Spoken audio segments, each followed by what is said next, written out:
Sorry, carrot. Haven't had anything to eat. Hungry. All right, here we go. Looks like the first one, the highest ranked one, is from Scott Razor. Sorry, Scott. Razor. Here it is.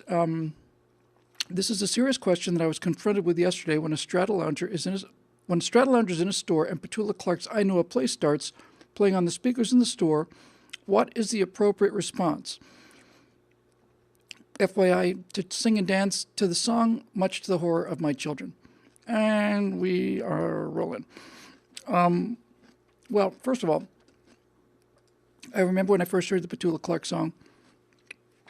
It's been a while since I showed it, but it was in a movie called Animato. And it was done by a guy whose name eludes me right now. It'll show up in the comments section in just a second. However, before computers and any of this stuff, back in, I want to say the late 70s when I was making Super 8 movies, there was a guy, I could find his, I don't want to. Yeah, I'm going to have to because it's just not fair otherwise. Anyway, this guy was made these movies and he did in-camera special effects, did basically just a lot of stop-motion animation, and the first one was really incredible. And then the second one was absolutely amazing. And I got the guy's name almost.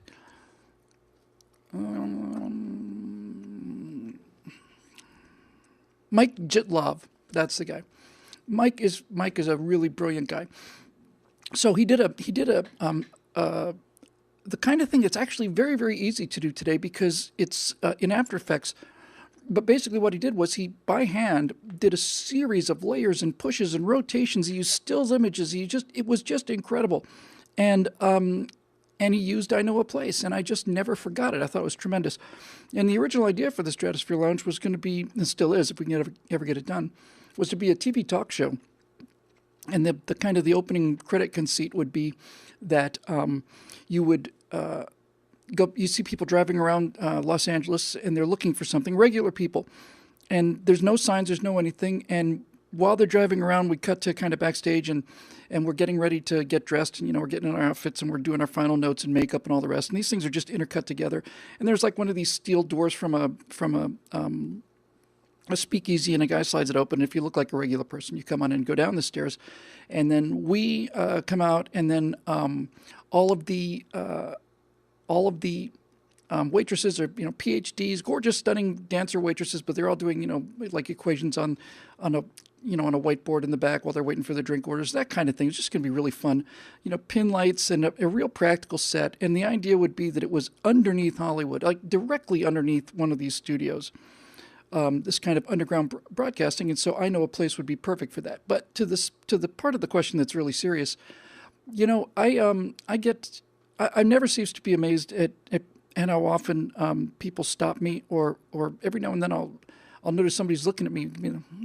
At first I'm thinking, what the hell is going on? It's something on fire, and it's just nice to be recognized. And some people, there's probably enough of a web out there now, so that there would be enough people who would recognize the Petula Clark song, which is not very often played. So if it is played, you might have a reasonable chance of finding another Stratolounger in there. So what I would do if I were you, to answer your question, Scott, is I would make eye contact with anybody else who appears to be looking around. So if going forward, I think that would be the actual response to hearing Petula Clark. You don't want to do anything nutty like dance in front of your kids because that's going to scar them for life. But if you basically hear the song and you look up, Bill's timing, Bill, if you sit around and look up and hear the song, you just look around the room and kind of make eye contact, just see if anybody else is looking around the room too. And if they are, then you can kind of just stare at them for a second, just kind of nod, like, huh? Not like a, hi, how's it going? It's kind of, are you, you one too? And it's like, yeah, exactly.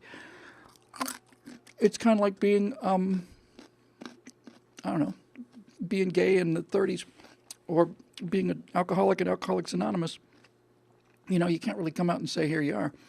And I think that's one of the problems. There's so many people out here are so afraid to speak up because they'll never work again.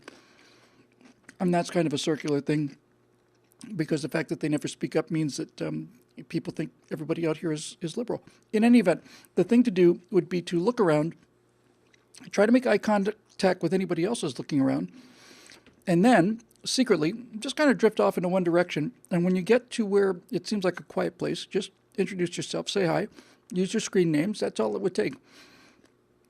I remember seeing so many people, meeting so many people, and came up and said hi. Turns out they were Stratosphere Lounge fans. And the second I saw their screen names, I went, oh my gosh, we've been friends. We've been watching the show for, God, 3 years. Oh, who am I kidding? 5 years now, I guess, 1912. 2012, something like that. So that's what I would say is the official procedure for what to do when you hear a Petula clock playing in a public place, and that's 5 minutes on the nose. Reset. Here we go.